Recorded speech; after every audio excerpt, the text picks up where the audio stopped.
Hey, feeling good, like I should. When in dark, I walk around the neighborhood, feeling blessed. Alrighty, let's take a look at lesson 5.1.1. This is called multivariable equations. And this lesson and the beginnings of chapter 5 are going to kind of marry what we've been doing with our algebra tiles when we've been learning the legal moves for how to solve for a variable. Now we're going to take these equations where we have two variables, the x and the y, and remember y equals mx plus b, it's a two variable kind of a situation where when you change the x, that changes the value for the y, and you've got the y all by itself on one side of the equation. So we need to learn how to take equations that have two variables that may be written in a certain way and then rewrite them using the legal moves so that we can get y all by itself and we can put it into that slope-intercept form, y equals mx plus b. So far in this course, you have used your equation mat and or symbols to find solutions for all types of linear equations with one variable. Today, you will learn how to apply these skills to solving linear equations with two variables. As you work today, keep these questions in mind. What is a solution to an equation? What does it look like? What's the growth factor? And what's the y-intercept? And remember, when we're talking about solutions in these situations,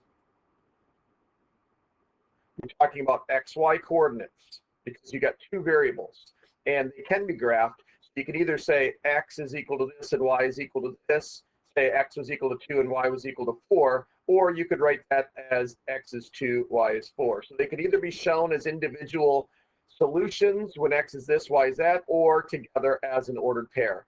And then don't forget that in y equals mx plus b, the m is the growth factor and the b is that starting quantity, which on the graph we refer to as the y-intercept. This, by the way, is also known as the slope.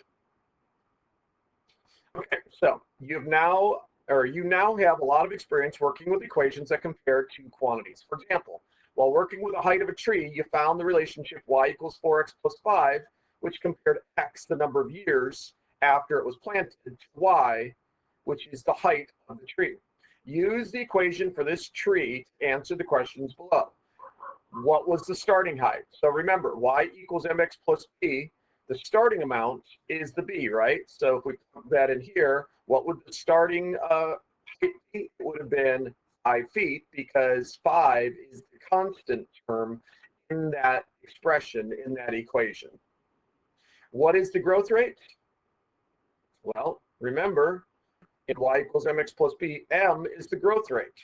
So that is telling you how many feet per year, since x represents the number of years, that this tree is growing. So when you identify the growth rate and the y-intercept from your rule, you can now answer these questions. You can now answer there we go. The growth rate is 4, which means 4 feet per year because m is equal to 4 in this particular rule. Okay, so now what happens when you've got an equation that is not already presented to you in this slope-intercept form, y equals mx plus b? You can find the growth rate and starting value for y equals 4x plus 5 because it is in the form of y equal mx plus b already. But what if the equation is not? Let's copy this down. -6 plus 2y is equal to 10. That's another equation that has an x term and a y term and a constant term. It's not written in slope-intercept form. It's what we call standard form. In standard form, just to give you a little, ax plus by is equal to c is standard form. And the basics of standard form is that both your x and your y term are on the left side of the equation, and your constant term is, sorry, hold on, get out of there. Your constant term is on the right side of the equation, okay? And then at some point, you might even have something like ax plus by plus c is equal to 0. That's another version of standard form, but we're just going to focus on the ax plus by equals c form of an equation. So can you tell what the growth rate and the y-intercept are of the line that is created from this rule? just by looking at it in standard form. Might be good to predict. In fact, we'll make a prediction right now. Remember that up here in slope-intercept form, let me go ahead and highlight this in slope-intercept form. I'll put that in yellow again. The m is the growth rate, and that's the number that's being multiplied times x. And the constant is the b, so that's the y-intercept. So a lot of times people will look at this and they'll say, oh, well, -6 is being multiplied times x, so that must be the growth rate, and 10 is the constant, so that must be the y-intercept. But really, you can't do that because the equation isn't yet in slope-intercept form. The only time you can do that is when it's solved for y, in that y is all by itself on one side of the equation, and then your x term and your constant term are on the right side of the equation.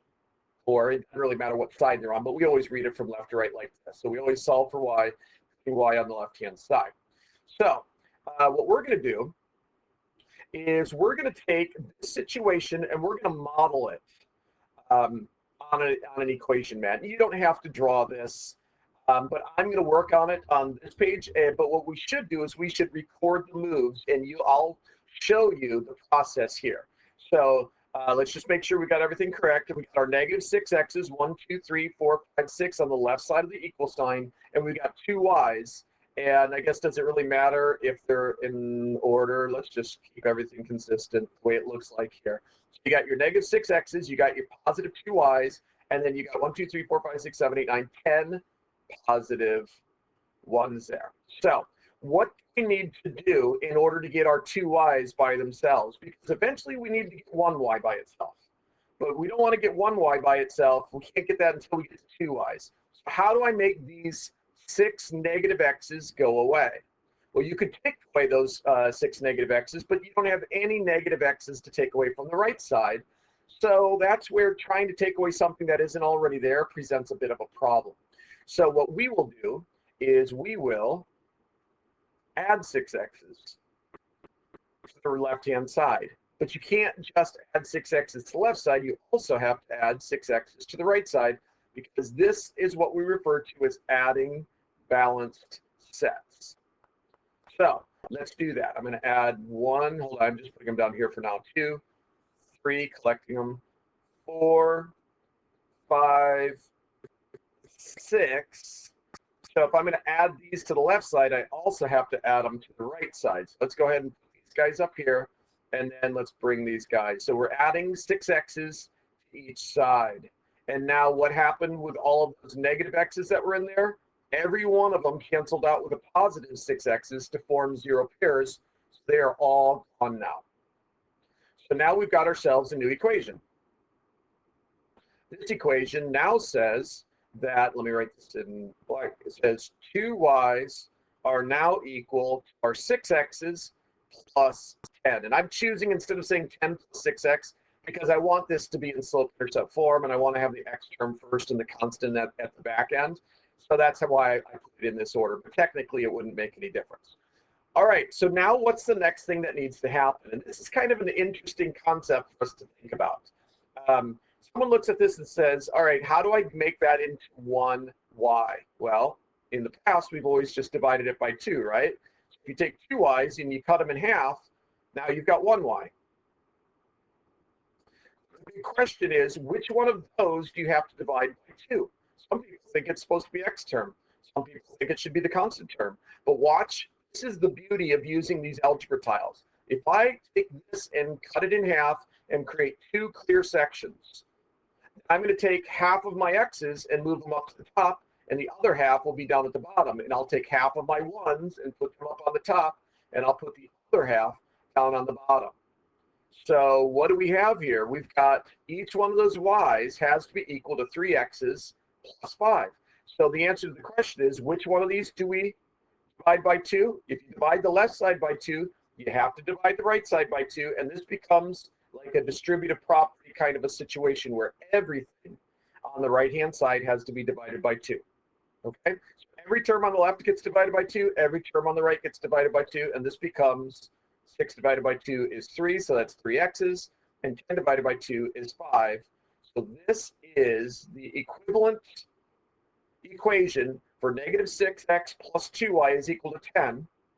but it's written in slope-intercept form. It is solved for y, and sometimes we also call that function form for later on in a later chapter when we're learning about how these are actually functions. And in high school, you're going to get deeper into this idea of functions. Okay, so function form and slope-intercept form mean the same thing. Why do we want it like this? Because now we can determine what our y-intercept is, what our starting point was, and we can determine what the growth rate is for this particular situation, whatever the situation may be. Okay, so let's come back here, and after recording all of our steps, we got the rule y equals 3x plus 5. So now, does your result from part B to find the growth factor and y-intercept of line negative 6x plus 2y equal 10, does it match what we have here? No, it absolutely doesn't. The growth rate is 3 and the y-intercept is 5. So that's not what we predicted. This is wrong. This is correct. So let me just show you once again. In most of these situations, there is a two-step process to go from standard form to slope-intercept form or function form. And that is, you start by, let me do this in green, by clearing the x out and moving it to the other side. And do you notice how it became its opposite once you moved it to the other side? It was a negative 6x on the left side. You moved it to the other side, it became a positive 6x. That's kind of like when we were flipping our tiles and doing that KFC process, where if I moved this here and I wanted to change this x by moving it across the street, when you move it across the street, it becomes its opposite, correct? That's kind of the same idea when you flip something from one side of the equation to the other, it becomes its opposite. So you move the x's to the other side of the equation, and then you divide. Divide by whatever number's in front of the y, and you divide every term by that, and that is the two-step process that should always get your equation, well, will always, if you start in standard form, move it to function form or slope-intercept form, it's always the two steps in that order. Move the x term over and divide every term by whatever the coefficient of the y term is. So, of course, they're not always that easy.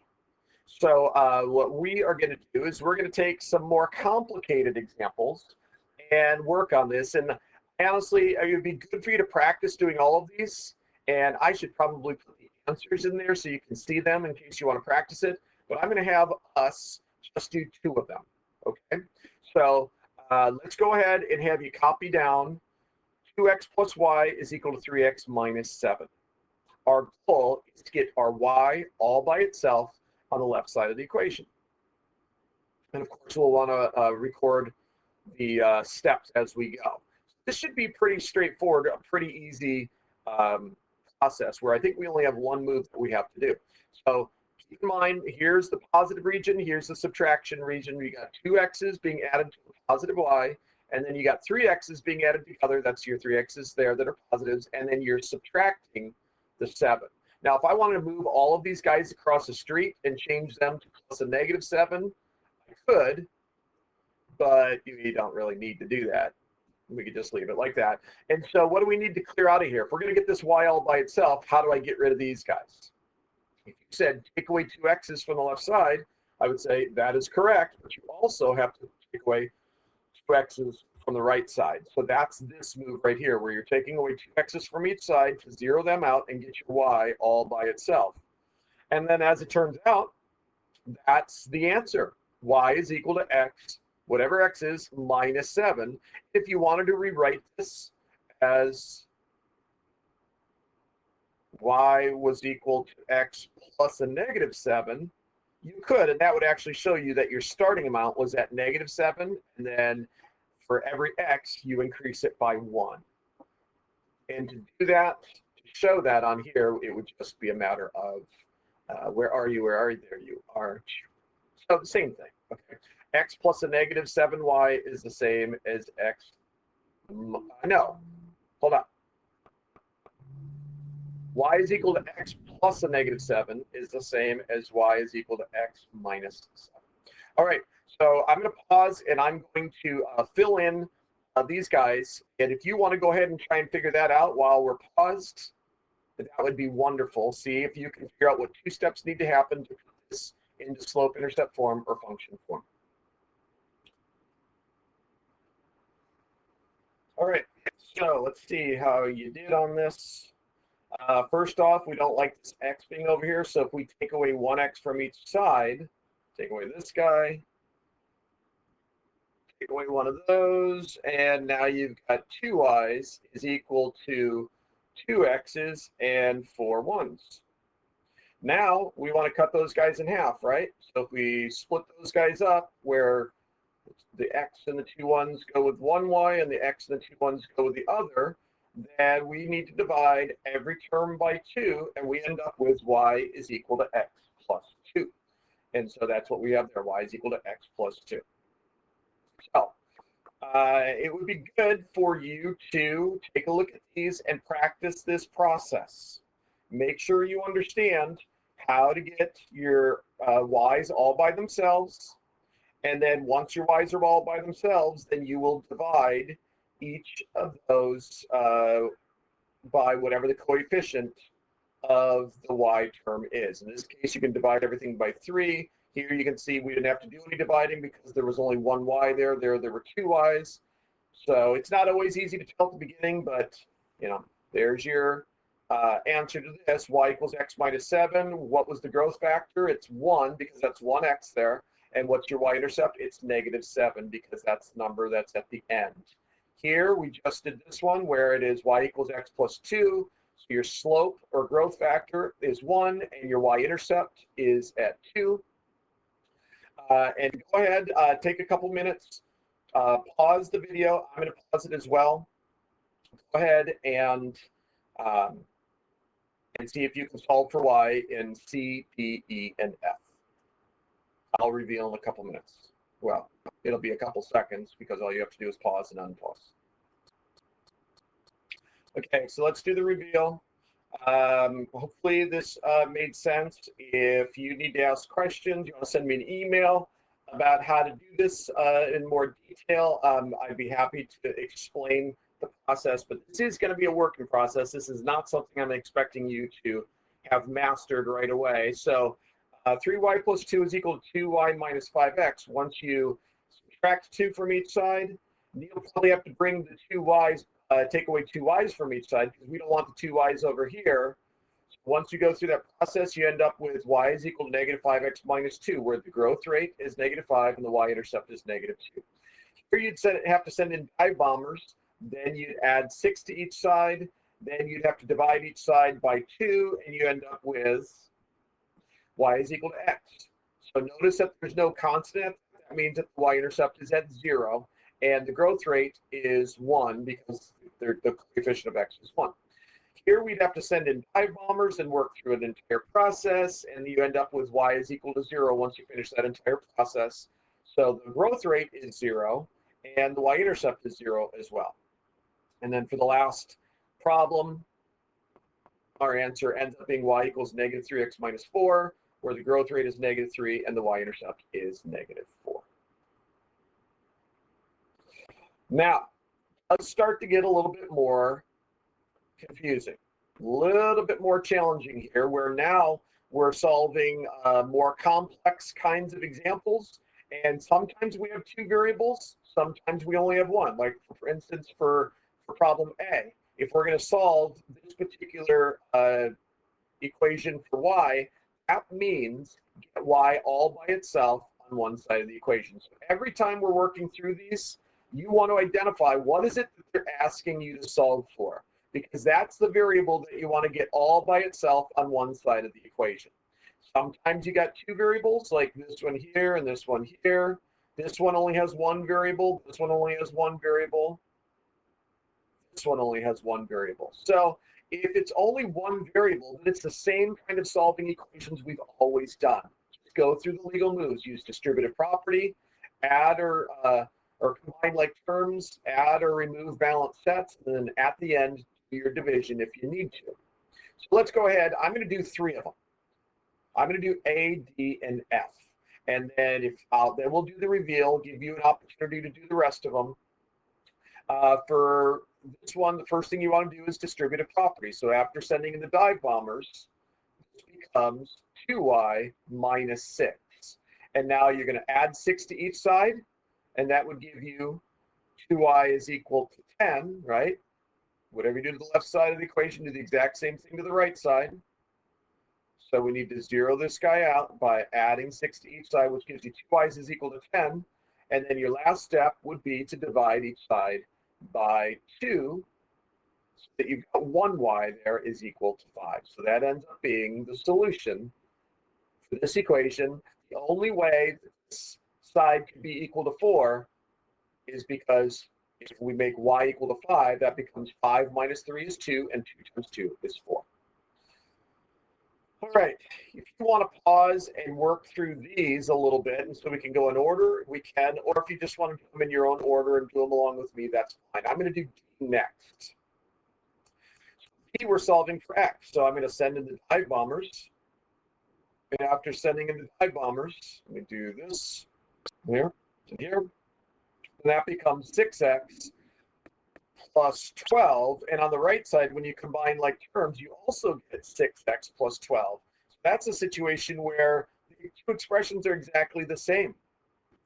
Whatever number you put in for x is going to make both sides always equal, so you have an infinite number of solutions for that particular example. And then for f, this is one that involves two variables. We're going to solve for p. So the p is now currently trapped inside the parentheses. We need to break that guy out of jail by sending in the dive bombers. So let's do that. Remember, that's a -2, not a +2. So what happens is it becomes -2 times p is -2p, and -2 times -m becomes +2m. Now we should probably, I don't know if it really makes a difference whether we subtract an m from each side first or whether we decide to add 2 p's to each side first. We want to get rid of those p's on this side and move it over to the left-hand side.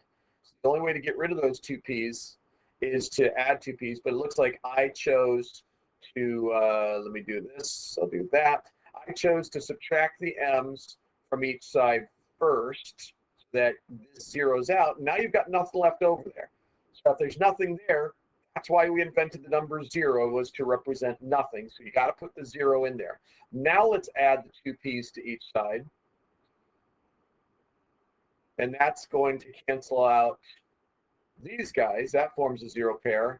But then we're adding 2 p's to both sides, right? Because you got to do the same thing to both sides. So now we have 2 p's is equal to 8 plus m. So now the last step, we have to divide this by 2 to make it 1p. So which of those gets divided by 2? And the answer is everything gets divided by 2. So whatever gets divided by 2 on the left, all the terms get divided by 2 on the right. So 2 divided by 2 is 1, so it becomes 1p, and that's our goal, is to get the p all by itself. 8 divided by 2 is 4, and then m divided by 2, we'll just leave it as m divided by 2, but you could have said 1/2 m. You could have also written this as 0.5 times m. That would have been as good as well. Or, as you'll notice here, you could reverse the order and say, no, boo, wrong one. I just revealed an answer. Or you could have put the m term first. P is equal to m divided by 2 plus 4.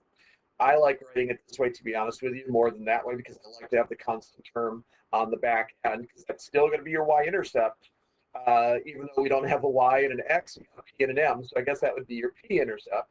And your growth rate is 1/2, basically, because m divided by 2. And I know this is confusing. Isn't m supposed to be the growth rate?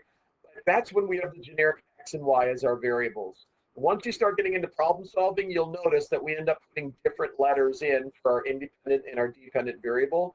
And so we just need to understand that the growth rate is whatever's being multiplied times this independent variable. Yes, I know it's getting confusing.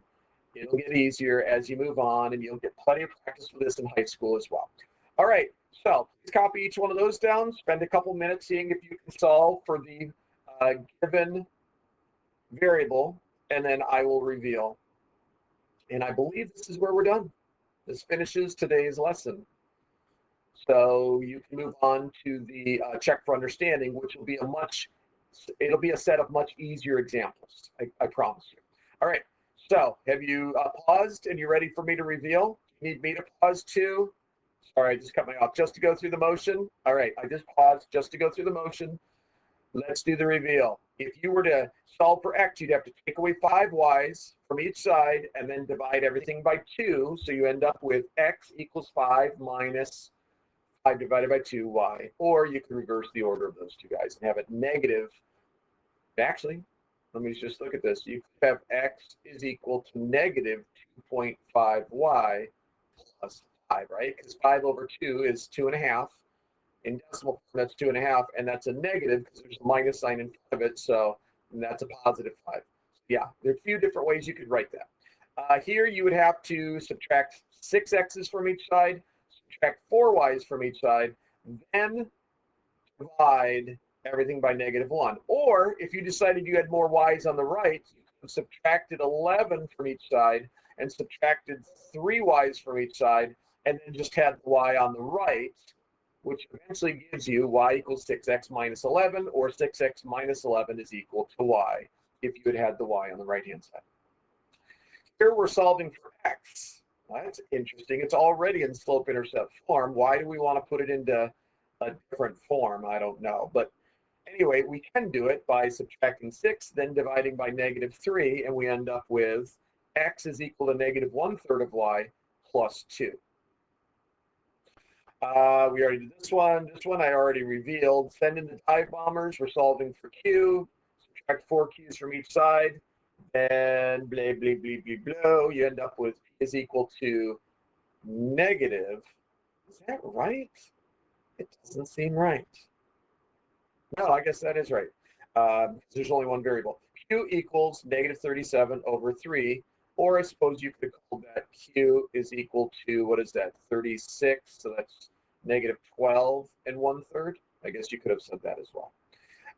And then this last one, this is nice because those guys are going to completely cancel out when you remove balanced sets. We're solving for y, so we'll send in the dive bombers, combine like terms, and then divide by 4. And what do we end up with? Y is equal to x minus 3 after we simplify all of that garbage. All right, so that ends today's lesson on rewriting multivariable equations, solving for y or solving for a given variable. We want to, in order to be able to graph these situations, we want to have a dependent and an independent variable. And so the way we're doing it is to get y all by itself on one side of the equation. And just to remind you, usually it's just a 2-step process. Move the x term over, then divide all of the terms by whatever is being multiplied times y, and usually that's how it works. So please go on to the Check for Understanding, show me that you understand how to do those basics, and then you can get started on your homework. Take care, bye. Hey, feeling good, like I should. When in dark, walk